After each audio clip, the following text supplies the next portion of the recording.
Welcome to the original International Teacher Podcast with hosts in 4 different time zones, Greg, Darian, Kent, JP, and Hannah, bringing you episodes from around the world about the best kept secret in education. You got it, International Teacher. Welcome to the show. Welcome to the International Teacher Podcast. I'm your host, Hannah, calling in from spring break in Sri Lanka. Woo! And today we have JP Mint. Hello from Mexico. And Greg with us for our host today. Welcome back, everybody. Can't wait to talk about this next guest. Yes. Oh, go ahead. Today's special guest is Melissa. Hi, Melissa. How are you doing? Hi, guys. I'm very well. How are you? Awesome. Fantastic. Yeah. Awesome possum. Melissa, where are you calling us in from? Toronto. I live in Toronto, Canada, where we thought we had spring and we just got another storm. So winter is not over yet. Hey, I'm like 3 feet of snow. Yay.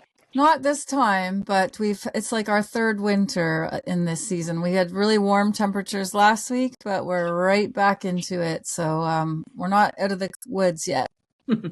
As we're talking right now in the Midwest, it's like supposed to be like 2 to 3 feet of snow, which is strange for us. It has been many years since we've had that, but that's in the Midwest, not for me. And we have a fellow Canucky down there. Yeah. JP is another Canadian. Oh, where are you from? Ottawa. From Ottawa. Ah, very cool. That's great. Yeah. So can you tell us a little bit about your international journey or the connection you have to international teaching? So, guys, I think I have to say right here, I'm not a teacher, so I don't know if this is if Super you still. traveler, though. But you're a traveler. You're a traveler. Yeah, so that's great. Yes, my story is that I'm a pretty normal person. I have a 9 to 5 life, but I've managed to create adventure outside of that. So, yeah, I started traveling my first big trip was when I was 7. We lived in Australia for a year, and I guess that planted the seed. My dad did a teacher's exchange in 1981. So we went from Port Perry, which is a town north of Toronto, to the bush of Australia, Western Australia, and went to school there and picked up Australian accents. And I guess that was it. That was the start. And then I did an exchange in high school to Belgium. And then I moved around Canada quite a bit in my 20s. And then in my late 20s, I got the bug. So, I started doing all the things that I could do. And, hit me with some questions. Yeah, that's my long story short. You're very humble about your travels because you do have a book out. And one of the reasons you wanted to come on the episode was to talk about a book. We have lots of authors in the past. I started to read your sample off of Amazon. Tell us about your book. Awesome. So yes, back in 2010, at the ripe old age of 35, I quit my job and I went with my partner at the time to Southeast Asia. So he was researching luxury travel routes, and we had traveled together for about 4 years before that. So we met on a cycling trip in Cuba. And then, he was from England, I was from Canada. So we just met all over the world for amazing journeys, which in my mind is the best relationship that you can never have when you don't have to see them all the time. Yeah. So that was super cool. And then he was trying to create a business in luxury travel. And so I didn't love my job at the time and I quit and off we went. So, when you are with somebody who has a purpose and, he was meeting people in hotels and doing tours and meeting tour operators, when you're the plus one, it's awesome. But after a few weeks, I guess I I was very restless. I mean, I have a pretty active mind and I'm creative and I needed something for me. We had done this many times. I mean, 90% of our trips were always backpacking, 10% were luxury. So this wasn't completely new, but when you're in a multi-month experience, it's just, sometimes you need more. I think as you get older, it's hanging around isn't so cool after a while. So I started writing these emails home, and that was 2010. We didn't have phones. We weren't in constant contact with anybody, which was actually a beautiful time, if I'm sure we can all agree. And I was sitting on these long trains and buses, sometimes 18 hours, sometimes 36 hours. And I just started creating these things in my head about what I was seeing and doing and the people and the humor. And then once a week, I'd find an internet cafe and blast these things out. I guess they took a life of their own on, and my friends and family started sending them to their networks. That became my purpose. And then it took me 15 years to take those emails and turn them into a book. So I was like back and forth about whether to do it, but I finally dusted them off and here we are. That's my story. I was wondering how you kept track of that because I didn't know if it was a travel log or if you wrote them in, handwritten. I did read the beginning of it, so I do want to mention two things. I have something that you might relate to, Melissa, because it's actually from your book. It's opposite, though. I went from Cambodia when I was living there. I hadn't been home in a while, and I flew back from Phnom Penh into Chicago. And coming from the squat toilets and, the different kind of toilets they have over there, I went into Chicago. I get to the airport, and the first thing I did is I went and, off the long airplane ride and getting back through customs and everything. I went into the bathroom, I sat down, and then I stood back up after I was done, and I was like, oh, it's a sit-down toilet. What's that thing? I put the seat down, and this piece of paper goes right around, and I'm like, oh, my God, this is technology. The toilet seat cover was automatic. Whoa, So fancy. that's what I wanted to mention to you because I think that's opposite of what you mentioned in your book. Starting out, you started with technology, like in Chicago, if you remember that. I totally remember that. And I mean, back in 2010, I mean, I still haven't seen that too often, to be honest. But yeah, that was that was the kickoff to my adventure, was a revolving toilet seat cover. It was pretty awesome. And then from that extreme you go from to the technology to the street food. And that was the second thing I was going to bring up. You can mention a little bit. Each of your chapters, I think, at least your first two chapters on the sample, they start out at the very end. You have travel tips, and the first one was like, street food is awesome, and don't go to cafes with noisy kids or something like that, right? Do you do that in every chapter at the end? Do you always give little travel tips like that? Yeah, there's at least the 2 to 3 tips at the end of every chapter. Some of them are serious, most of them are not, but you have to take them with a grain of salt. But yeah, they're just fun and funny. Like little life lessons from the chapter. Yeah, Nice. totally. Like, don't go drinking with elephants is one of them. Don't squeeze the mangoes in the night market. I'm sure whoever's living in Asia can relate to that one. Yeah, things like that. Nice. So this started out of your emails, your the font of correspondence back and forth from home, and you had somehow saved these, or did somebody save them for you, and like mom or dad, and then pass them on to you? Well, I mean, the beauty of emails is all we have to do is go into our sent file and there they are. So I had them. Amazingly, though, a lot of people had printed them off for themselves because they just wanted to read them as a collection. But I had them, and then for many years I would revisit them and edit them a bit.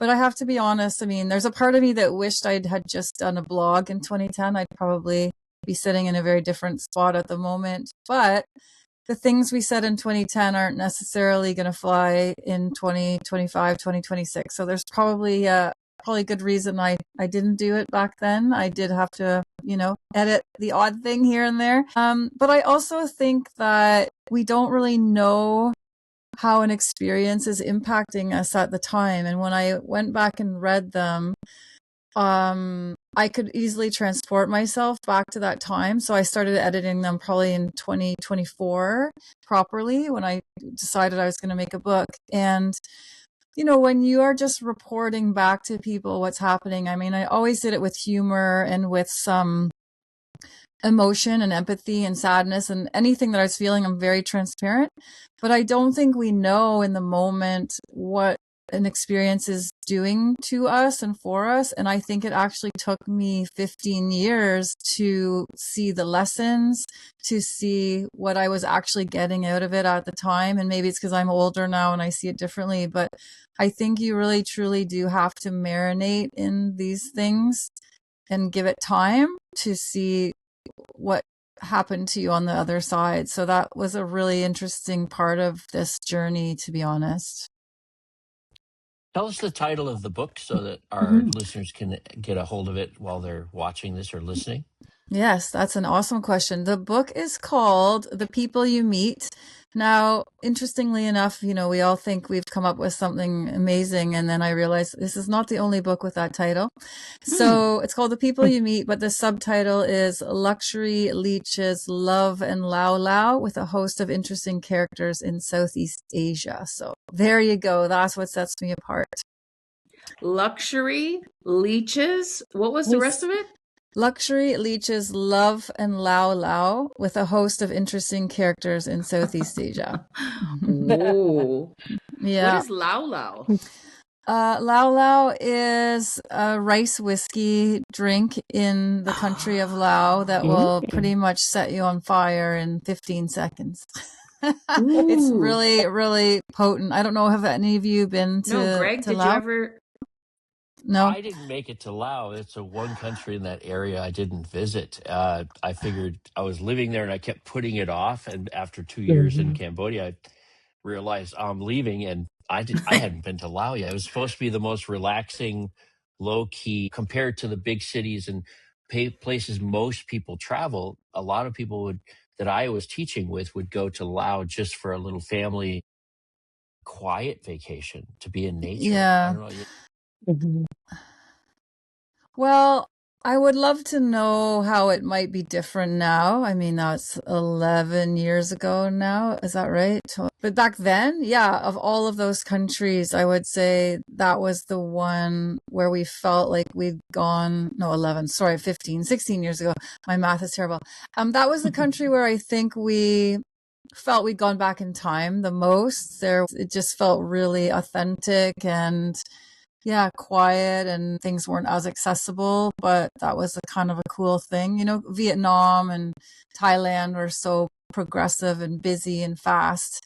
Laos just felt like you were back in another world. Pros and cons to that sometimes as well, right? But it was, yeah, very beautiful. But I have to say that Cambodia was actually my favorite country of all of them. There's something really magical about that country, about the people. And Greg, you'll know much more about it than I do because I was only there for about a month. But I found Cambodians to be so funny and charming, and as you know, have gone through absolute horrors in their lives and seen and experienced way too much tragedy. But I felt like they're so, I don't know if resilient is the right word, but they just, I don't know, there's something really magical about the Cambodian people that really affected me. I got to do some really cool things there as well because my partner had all these connections. I stayed at a luxury hotel there in Siem Reap, and the manager, who was this amazing guy from Denmark, I think, or I can't remember, somewhere in Europe, he took me to these amazing projects for like women, like sewing schools and centers for street kids. I don't know, it really spoke to me. And I also have a friend who was born in Cambodia in 1977.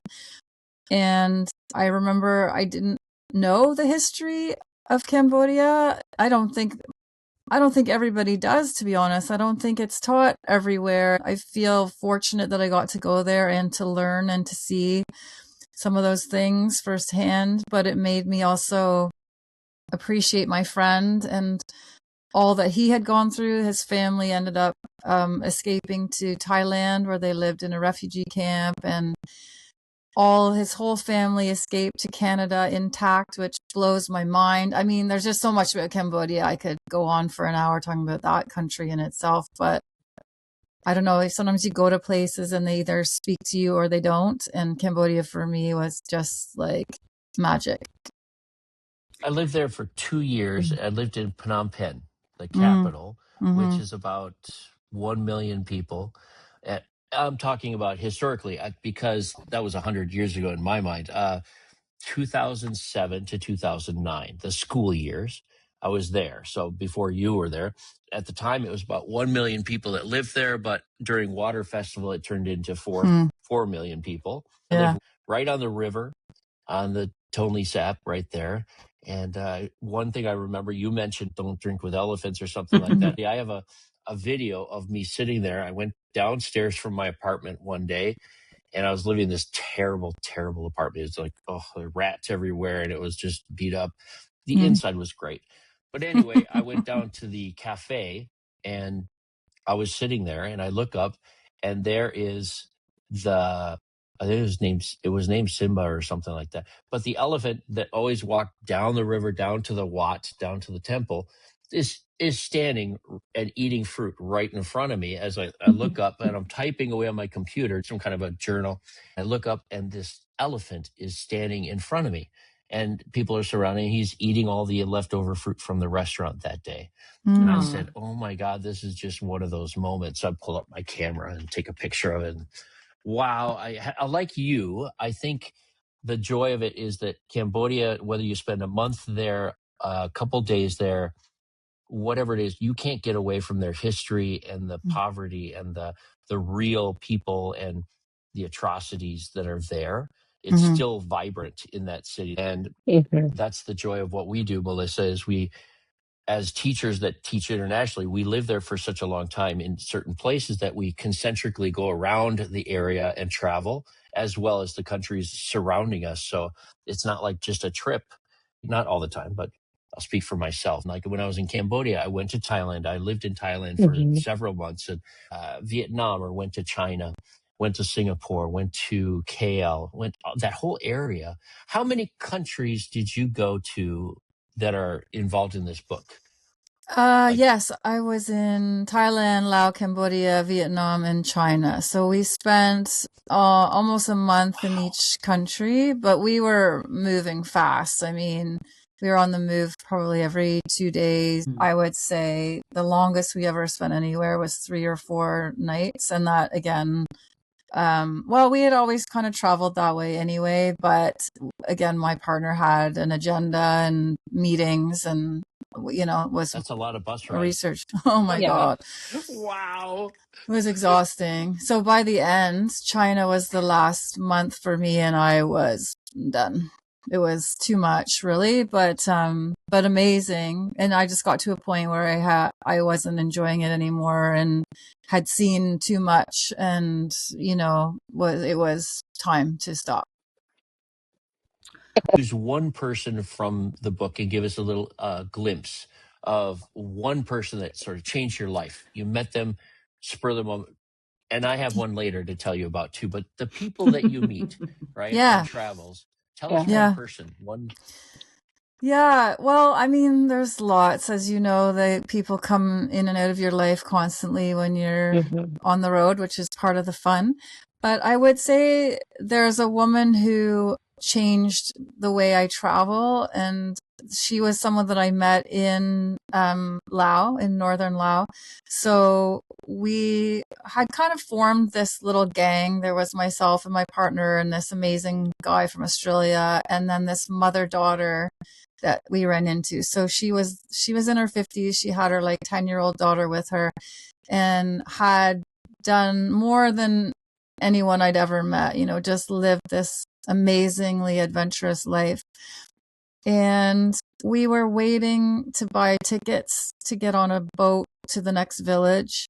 just chatting away about nothing probably. And then she stopped talking and she was staring at these two young girls in their 20s with backpacks on. She said, they need to go home. They're done. It's over. I had no idea what she was talking about.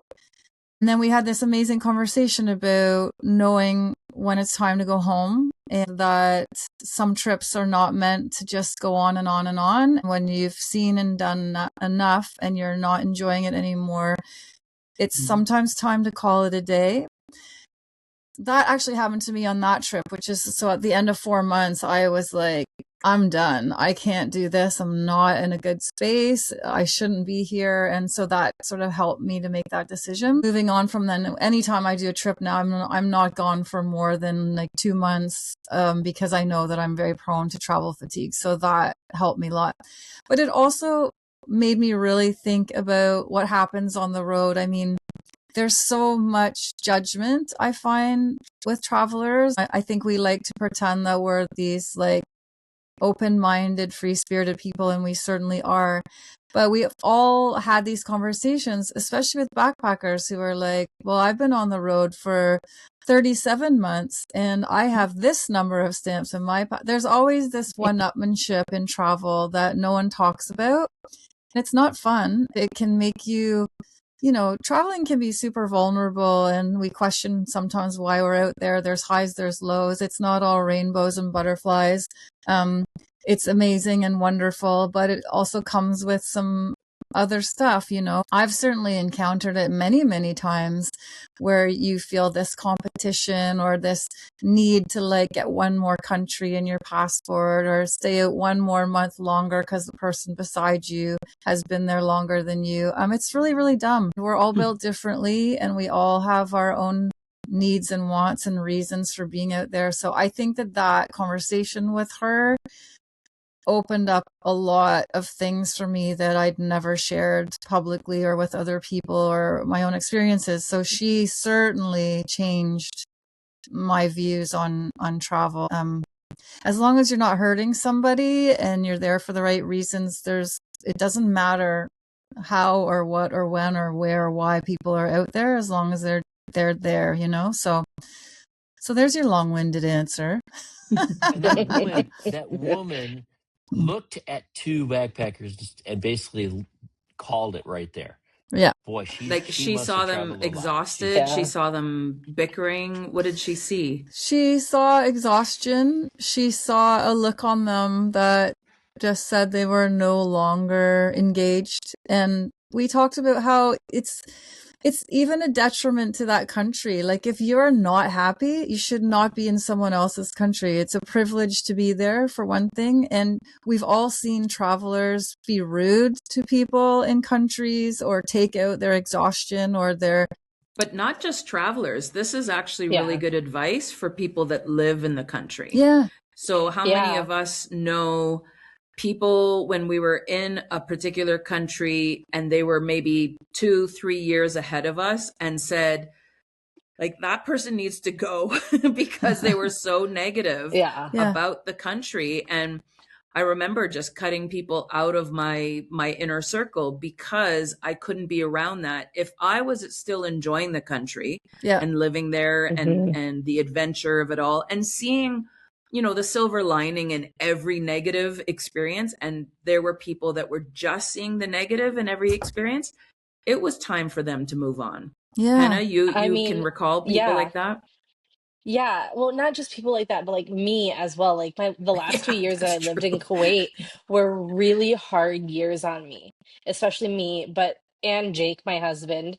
The really hard years on us. It was just draining and exhausting, and we were just like, we had signed on to do 2 more years with our school, but then we were like, okay, maybe just 1 more year and then we'll call it, and that'll give us a year buffer to figure out what's next and where to go next. But it had gotten to the point where neither one of us wanted to get out of bed in the morning and go to school. We kept trying to be positive, of course, for our kids, for our community. We love our community, but you reach that point of burnout as an international teacher, and you just know that you're done. Greg, you had the similar thought? I was just going to say, of course, I'm feeling it right now. I mean, Melissa, I've been here almost 10 years in this country, and I was trying to be the adult in my life and say, I'm going to stay for the big carrot at the end, the big health insurance thing that's provided if you stay for 10 years with this company, not the school. And I'm at the very end of it. In August, I'm supposed to go back. I'm going to go live with my father for a year and take a year of dad-tirement. So in Florida, it'll be interesting. In Florida, yes, it's a beautiful place. Being anywhere with my dad it's great. It's difficult to be not negative all the time. And right now, Yeah. I'm super negative. I'm that guy that people don't want to talk to at school because I'm just like, bah humbug, They're like, stay away from him. And well, we all reach our thresholds. Like, I remember there was a certain country I won't mention, but I had hit that threshold probably like 5 months into my 3 years, because I was in admin. I was very conscious of having people that I could vent to, but then overall still spreading the joy and the happiness to the rest of everyone, but really needing that place where I could vent safely and say how much I didn't like living in that particular country. Greg, where are you living now? You're not, where are you? I'm in Saudi Arabia right now. It's not the time that I'm here. It's just at the end of my stay. Yeah, so I totally. was going to leave on a trip, and sort of we do as super traveling teachers living in certain places. I think the outlet is to do what you do, Melissa, and that's to go travel. And each one of us here on this show, our idea of travel is I want to go and do something spectacular, even alone.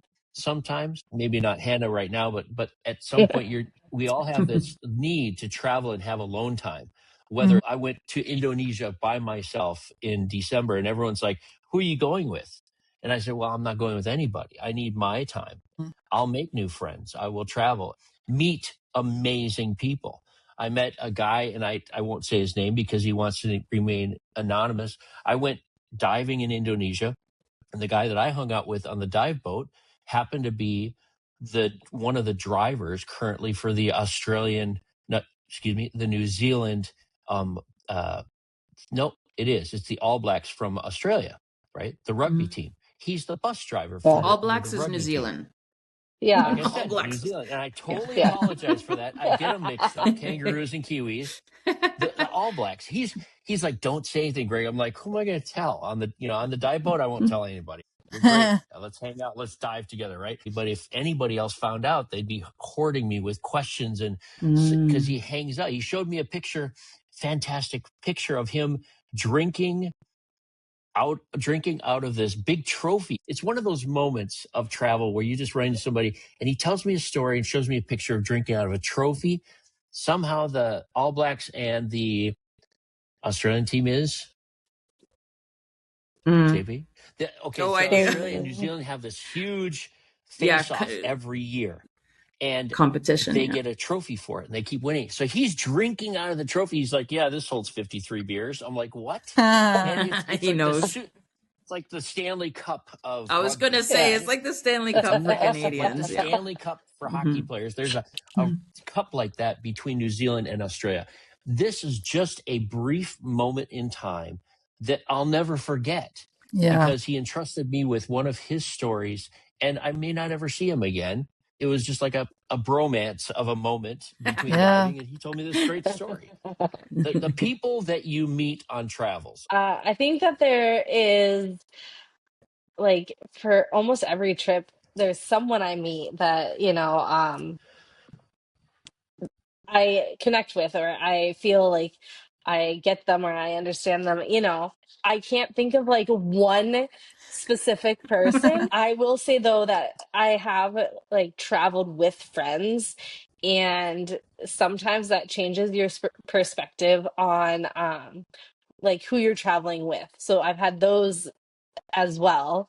And it's just like, okay, I'm done. Enough traveling with you. I'm good. Yeah. I think we've all had stories like that. I definitely can relate to that. I've had, well, sometimes there are just moments where you're friends with someone, you say, hey, let's go and travel, and you think this is going to go well, and then it goes the complete opposite of well, and then you come back and you're like hardly speaking. So yeah, I've had those, and then that also encourages me to just stay, travel by myself, because then you're open. When you travel by yourself, Greg, you're more open to meeting and making those connections than when you're traveling with someone. Is that right, Melissa? Do you feel like having somebody there with you all the time, you're not really engaging that much with other people? Not at all. Yeah, I agree. I would much rather go by myself and meet new people. And I think it's also important to be away from anybody who knows you and to just see how you react to people. And you have nobody knows your story. Nobody knows anything about you. Like, there's such freedom in that. And when you are with somebody, in that book, I was with somebody, often people don't even want to talk to you because you're in this like little bubble that they feel is not penetratable. Yes, Hannah's raising her hand on that one. So I mean, there's some beautiful things about traveling with a partner. Certainly, like having someone watch your bag while you go to the bathroom is awesome, or like run around looking for some fruit or whatever it is you're doing. You can't put a price tag on that. I do miss that sometimes, but people that walk across your path are phenomenal for the most part. I mean, that's the real trip in itself.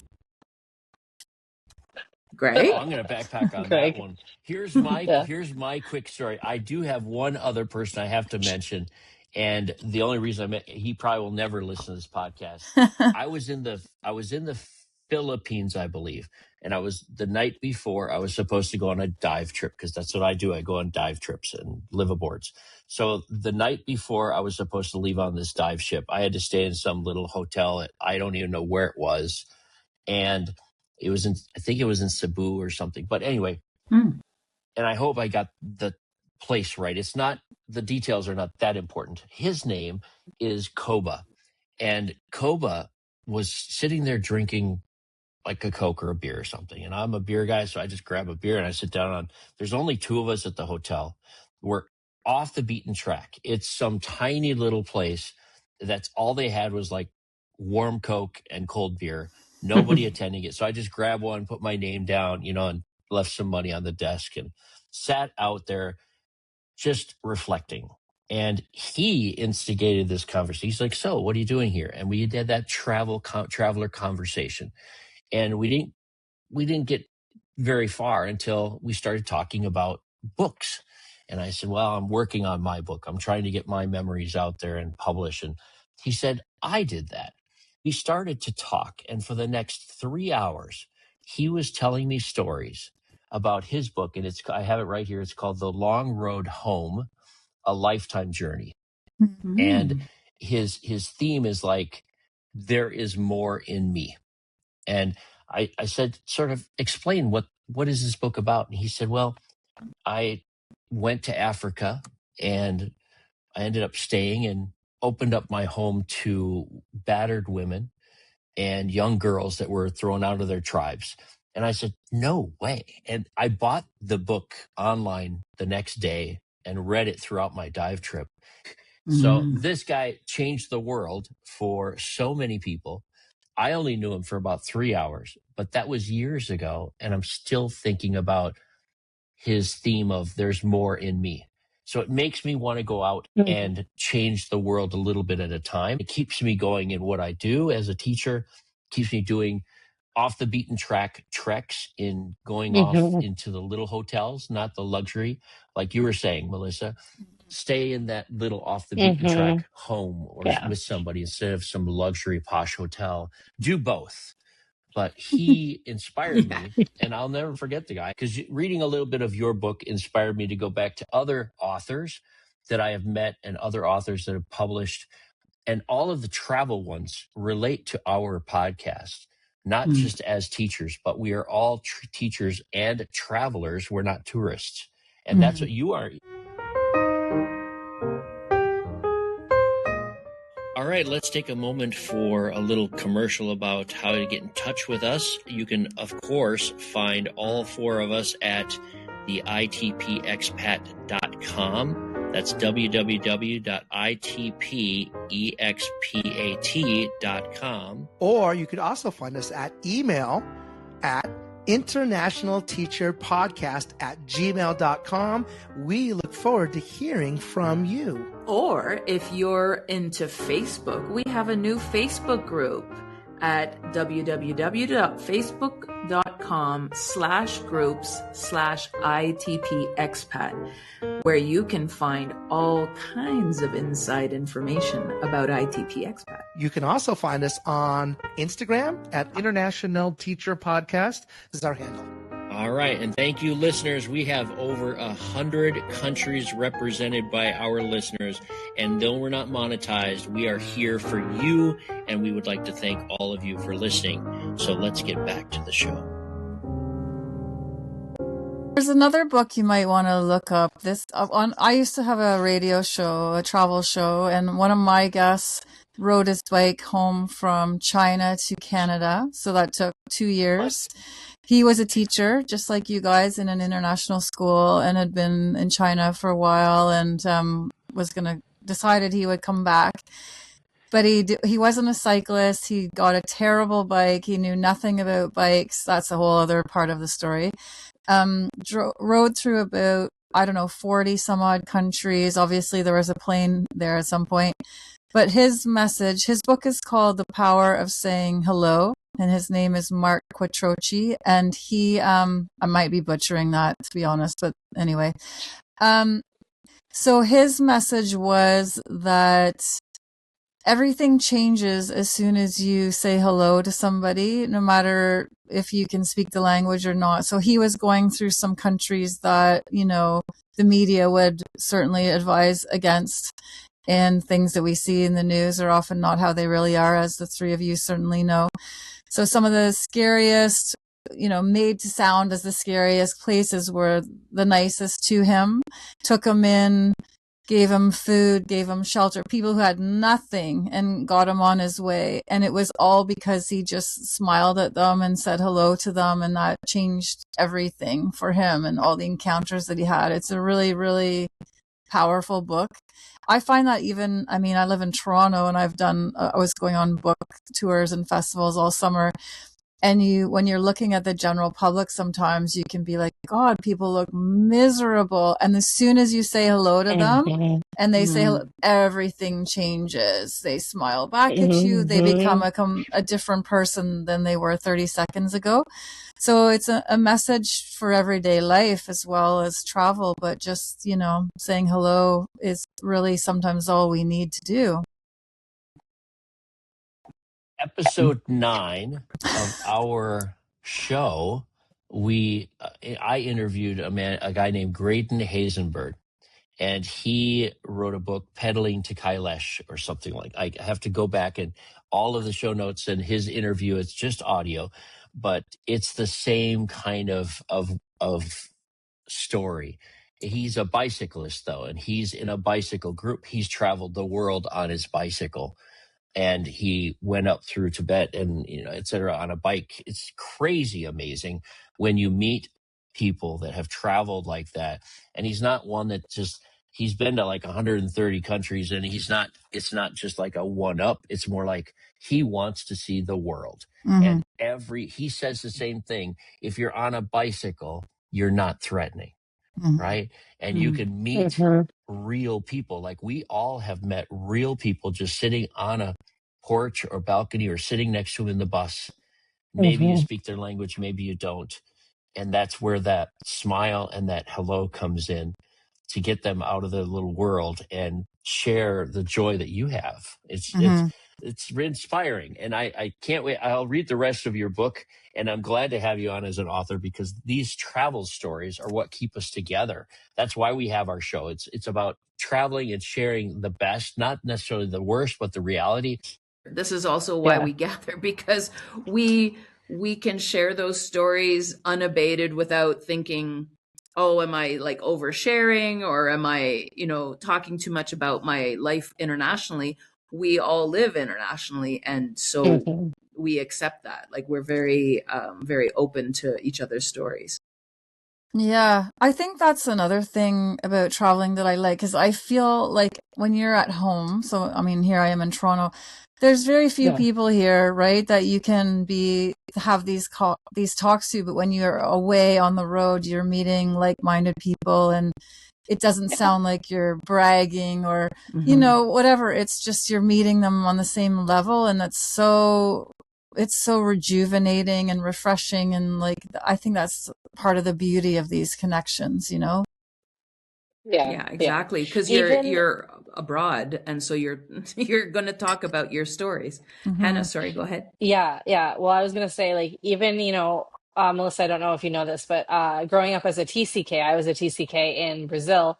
When I would go back to the US, I would try to relate to my friends there, and I'd be like, yeah, in Brazil, I have something similar. In Brazil, this, and my friends were always like, stop talking about that. You're bragging. And I'm like, no, I'm just trying to relate, Yeah. and so it's hard when you've had all these experiences, whether it's, international travel or living abroad or whatever, to relate to, like you said, people back home. Mm-hmm. Yeah, Yeah. totally. Some people don't leave their county, or Yeah. their province. I don't know what you call counties in Canada, but Yeah. they don't leave the city limits sometimes. I respect people like that. And I don't know about you, Melissa, but I wear two different hats sometimes when I go home. When I meet the people back in my home area that I've known for a long time or don't know, but they've lived there a long time, they cannot any kind of relate to what my stories are. So I wear the hat of the local. And we talk about the gas station that disappeared, and oh, you remember when this road used to be here, and my mortgage. And I don't make up stuff, but I let them ramble on, and I can relate to that. But then if I met somebody that travels a lot, it's a whole different conversation, because it's not one-upping. It's not anything, like, it's not bragging. It's just the way we live. Yes. And wow, I look at it as like ping pong, it's like, oh, that made me think of this story. Now it's your turn. Oh, now that made me think of this story. And it's a friendly game of verbal ping pong. And it's never about, oh, I have a better story than that. It's never, like you're saying, Greg, a one-upment. It's more of a sharing and going down each other's paths of memories. Because they trigger. The memories Oh, trigger absolutely. each other. The minute Melissa's stories about Southeast Asia, you trigger 1,000 memories. So you get triggered. Melissa, can you tell us a little bit about, if you're comfortable with this, a little bit about how did you make the book, like the transition from emails and right into a book publishing? Yeah. And how did that go? Well, so when I came home, I mean, I knew there was something there because I was very lucky in that I'd had very positive reactions from friends and family when I had sent these things, and they were always wanting more. So I knew there was a story there, but I was not really sure. I was in and out of deciding to do this. And then I took a year off in 2023 and did some traveling, and one thing leads to another. So I did that. I came back. I did a session of stand-up comedy, which was a real adventure. And then from that, I all of a sudden was like, I'm going to publish this book. It's been sitting in the back of my head for 15 years. I got the math right this time. And, I just knew if I didn't do it, it was going to haunt me forever. So luckily I had a friend who used to work as an editor for Canadian Living, which was a big magazine back in the day in Toronto in Canada. He's an amazing travel writer. So I sent it to him, and he was sort of my compass. I said, if you think it's good, I'll go for it. If you don't, then I'm done. Because I had come across a publisher during my radio show, and he was like, this is a great manuscript, but no one will read it. It's Canadian. We don't do that in Canada. And so I was like, you know what? I'm not going to spend another 10 to 15 years being rejected. I'm going to do it. So my friend liked it. He said, go for it. Then it took me about a year and a half to edit it properly. And then I just self-published it. So, it's not an easy feat, I will tell you. Doing a book is like, it's hard, and you've got to sacrifice a lot of life and time and emotion. And then when you actually put the thing out, you want to throw up for about 3 weeks because you're like, what have I just done? My book is pretty vulnerable. It's very honest. I do not pull any punches about how I feel, about where I'm at in my life, about what I'm seeing and doing. And so that can be kind of terrifying. But again, I just was at a point where I think there's something here, and I'm not going to just go through a decade of rejections. And so I did it. People really love it. And it's, your friends and family will tell you they love it. But when strangers tell you they love it, then that feels pretty awesome. Yeah. I appreciate you sharing that, how you did this and took it to its publishing stage, because a lot of our listeners lead exciting lives, and a lot of us need to step back, think about it, and record it, whether it's by voice or whether it's by writing. And that's my advice, because a lot of our listeners lead exciting lives overseas, teaching, living different cultures, multiple countries. And they say, oh, I should write a book about this, or people tell them they should write a book about it. I think they should. I'm all over it. I'm like, do it. It's great to hear a success story that you got to the publishing stage, because there's a huge difference, as you know, Melissa, between writing a book and publishing a book. Oh There's my a God. difference between Yeah. in the process. It took me 20 years. It took you 15 years to write the damn thing. Yeah, it's hard. You put your heart into it, and it's different. So, yeah, it's just different. took COVID for me. Well, yeah, that was smart of you, actually. But yeah, I think though that I think the difference for people is that if you don't do it, it will bother you. Like if you can think of a life where you don't do it and you're fine with that, then there's your answer. But if you feel like something will be off forever if you didn't do it, then you have to do it. That's what I've heard from authors and just watching interviews on YouTube and things. It's that compulsion of, I must get it out.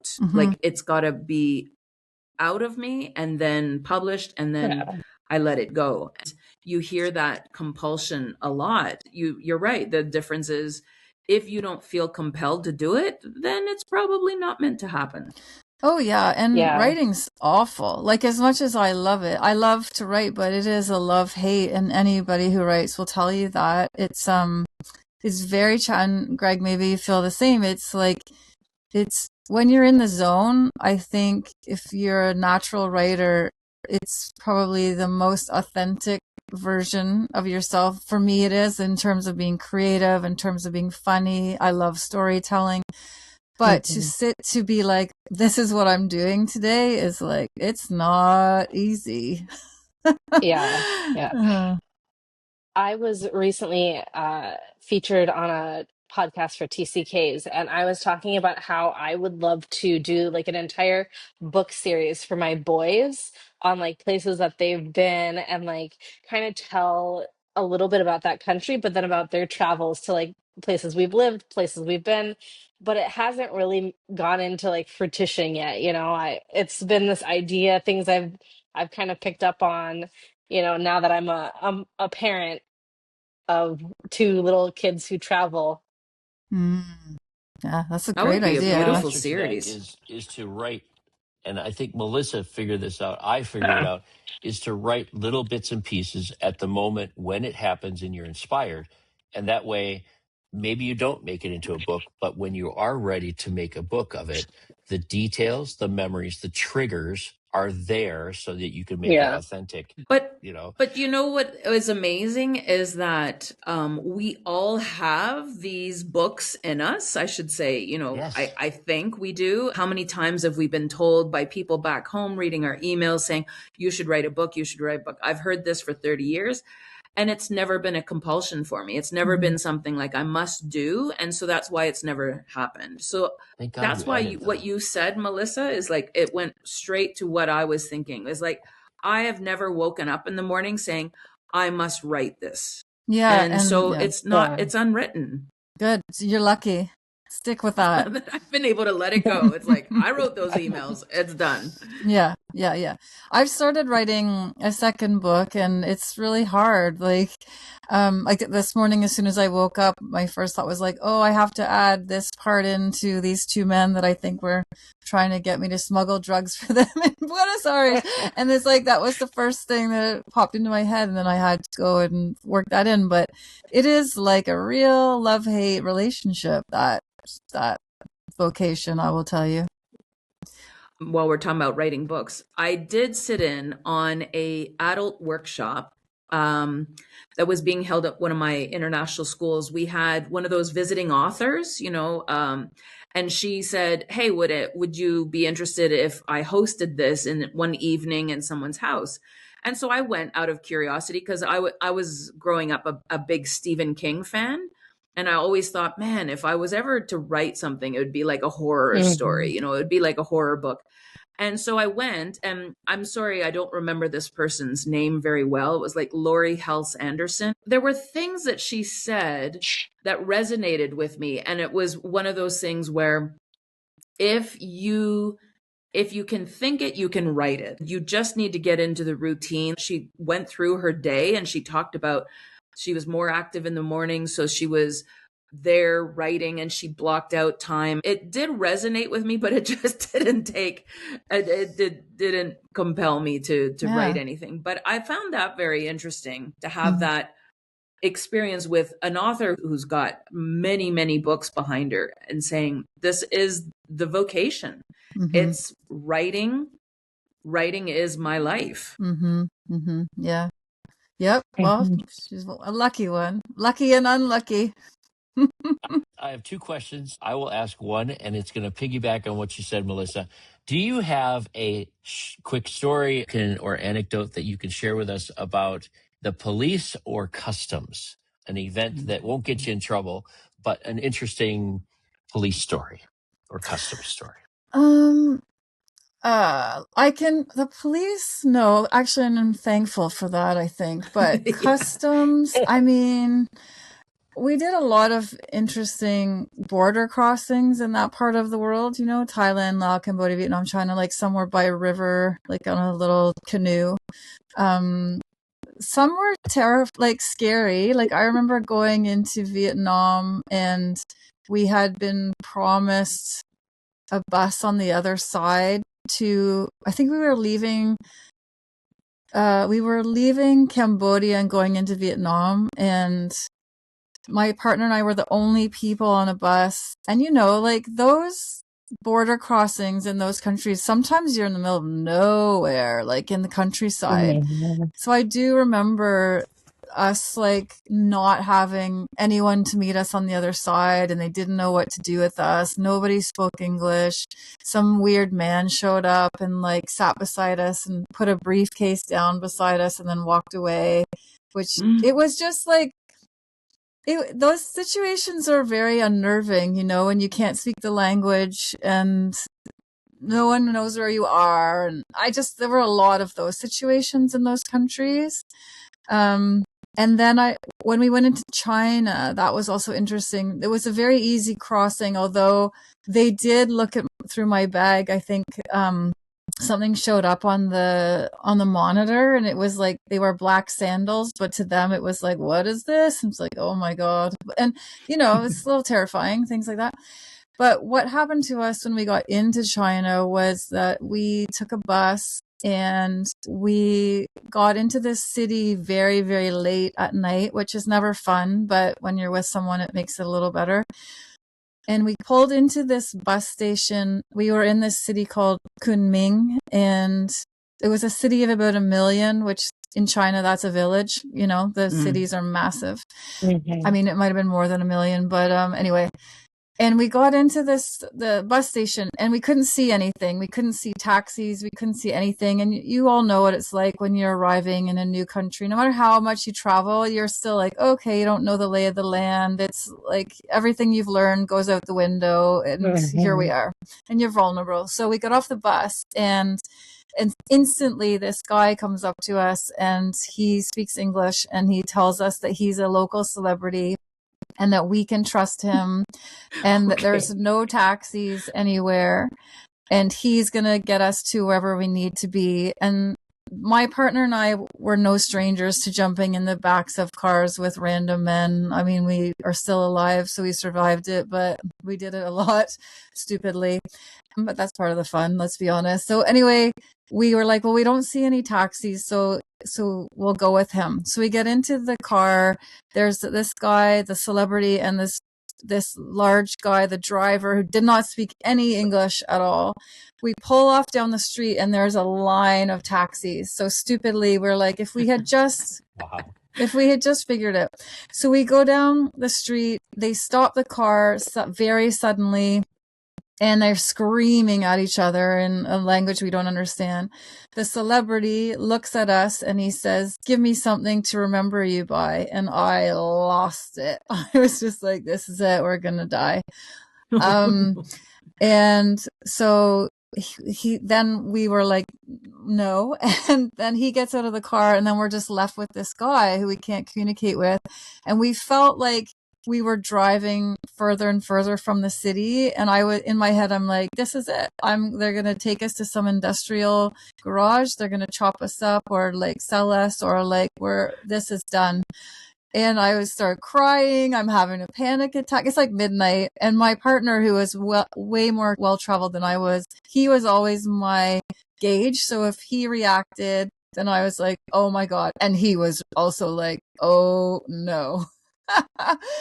And then lo and behold, he drove us to the hostel and we were fine. But like, that was like terrifying. So that's my like scariest border story. And it's not really doesn't have anything to do with the border, but entering a new country late at night is like, it can be really terrifying. Yeah. But more often than not, we find people that are kind-hearted, that totally are good, like even in situations where we think this is it, this is going to be my last, my last trip or my last day on earth. And then it turns out that everything is fine. Everything's fine.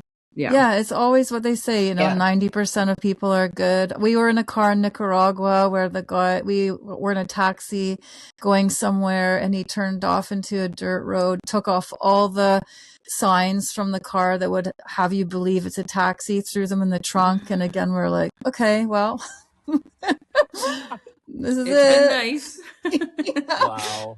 So, I got to stop jumping into the back seat of cars, I think. Random cars. We do have a second. Right? We do have a second question, Melissa, and that is, I would love to know 3 things that have to be in your carry-on when you are heading out on a trip. What are 3 things that must be in your carry-on? Toilet paper and soap, because I did spend a month in China, and they were never around. So that sunscreen, because I'm like, that's huge for me. And, and a hat. Those are my things. So sun protection and butt protection. Yes. Yeah. All right. Yeah. Yeah. Well, I do understand that exactly. Yeah. Like my hat's always in my carry-on because I cannot lose that. I've had the same hat since 2006. I was given a Tilly hat as a graduation gift from my best friend and her mom. And so that Tilly hat has been everywhere with me for 20 years. Mm-hmm. And the sun protection is usually a long sleeve for me. I don't like sunblock, so I wear a long sleeve. And then definitely always toilet paper or napkins. You'll go to a restaurant, they give you 3 napkins. I only use 1. The other 2 are going into my bag because I never know when you're going to need them. Oh my God, totally. Yeah. Melissa, you need to listen to episode 8 of our show. And friends of mine, Scott and Tara, we went on a South American trip through Guyana and Suriname. And we have a river story, also a border crossing over a river, and the bus doesn't show up. And we were with their infant 4-month-old.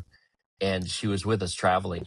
And Scott had been all over the South America, but it's a very interesting story. I'm pretty sure it's included. I'd have to ask JP or Yes, Hannah it if they've is. listed it. It's probably in there. But it was a wonderful story. That their daughter is now almost college age, I would say.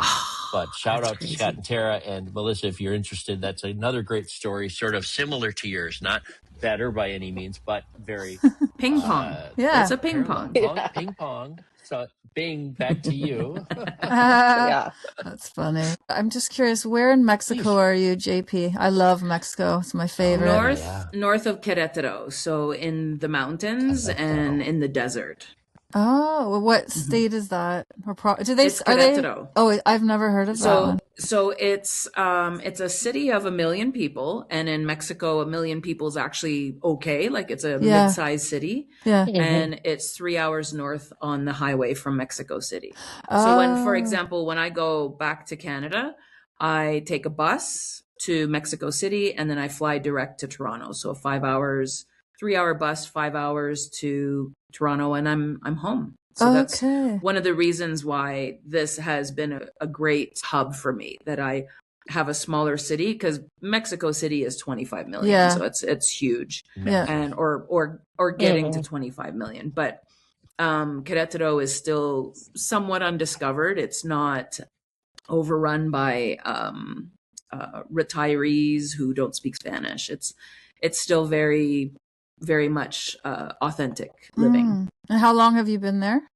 I'm coming up to my 4th year. That's third year. I should say third year, sorry. I always forget because I did 2 years in Guadalajara and then 3 years. I'm 5 years in Mexico in August. Oh, that's amazing. So I will be getting, I'm very excited. I'll be getting my permanent resident card in August. In July, I'll transfer it over, and then no more, visas or worrying about, going to the consulates or the embassies to renew visas. Wow. Oh, that's incredible. That's a big thing. Yeah. Oh, I love Mexico. So I'll ping pong that back to Melissa. Final thoughts on this episode, on your book, if you don't mind mentioning your title again. Oh, yes. So the book is called The People You Meet, Luxury, Leeches, Love, and Lao-Lao with a host of interesting characters by Melissa Rodway. Yes, you'll have to try Lao-Lao next time you're in that part of the world, Greg, but I warned you.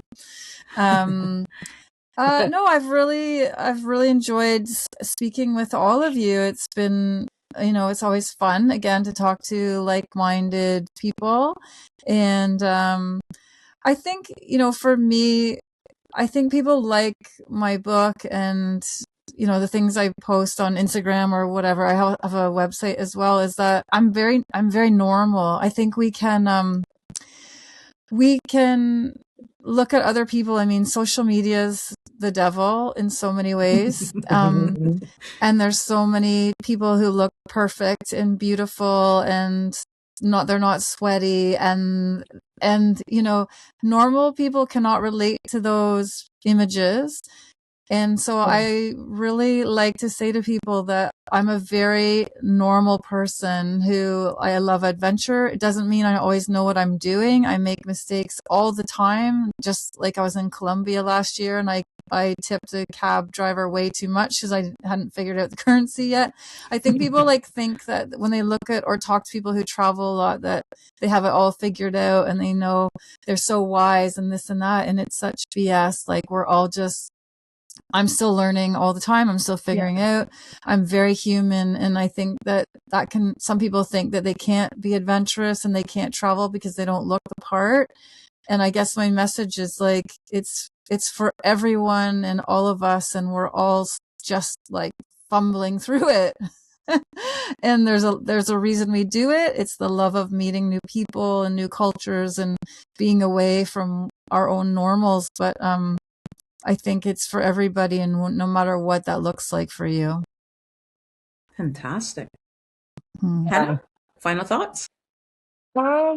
This has been a fun-filled episode, and thank you, Melissa, for coming on and sharing your love of travel with those who love travel just as much.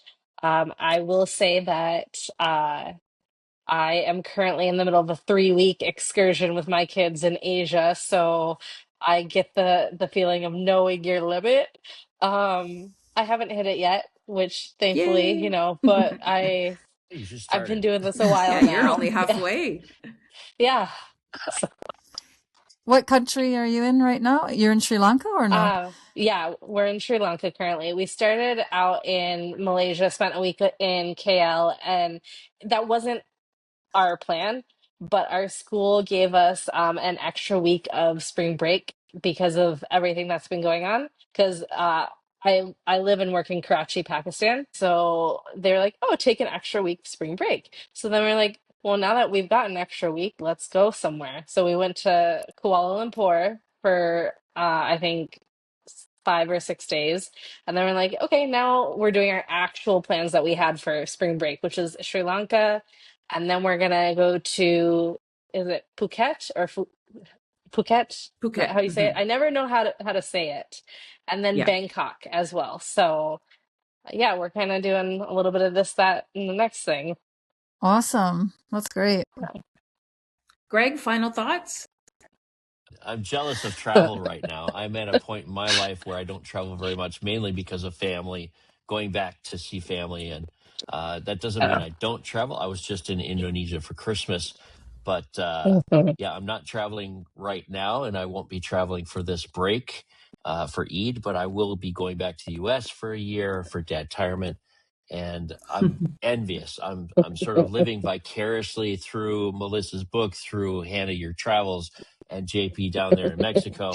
I feel like my life is not exciting. So one of the dangers for me is that when I travel so much, which is usually that I've stayed here for 10 years. I've done a lot of travel, but not as much as I have in the past. So right now I'm jealous and I look forward to making more stories.